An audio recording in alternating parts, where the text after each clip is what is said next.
नमस्कार दोस्तों, mysterious tour channel पर आपका स्वागत है। आज हम आपको महाभारत से जुड़ी एक घटना बताते हैं जिसमें पांचों पांडवों ने अपने मृत पिता पांडु का मांस खाया था। उन्होंने ऐसा क्यों किया, यह जानने के लिए पहले हमें पांडवों के जन्म के बारे में जानना पड़ेगा।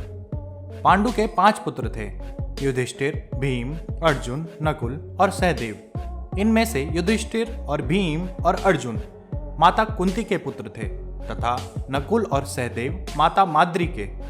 पांडु इन 5 पुत्रों के पिता तो थे, पर इनका जन्म पांडु के वीर्य तथा संभोग से नहीं हुआ था, क्योंकि पांडु की एक गलती के कारण उसे श्राप मिला था कि यदि उसने संभोग किया तो उसकी मृत्यु हो जाएगी।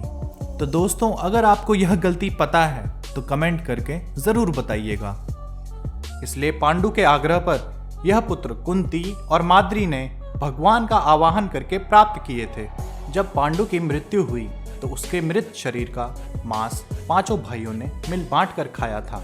उन्होंने ऐसा इसलिए किया क्योंकि स्वयं पांडु की ही ऐसी इच्छा थी, क्योंकि उसके पुत्र उसके वीर्य से पैदा नहीं हुए थे।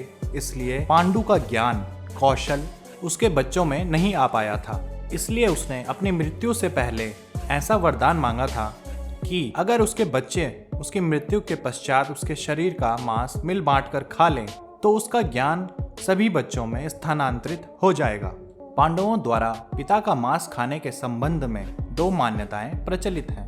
प्रथम मान्यता के अनुसार मांस तो 5 भाइयों ने खाया था, पर सबसे ज्यादा हिस्सा सहदेव ने खाया था और इसीलिए सहदेव 5 पांडवों में से सबसे ज्यादा बुद्धिमान था।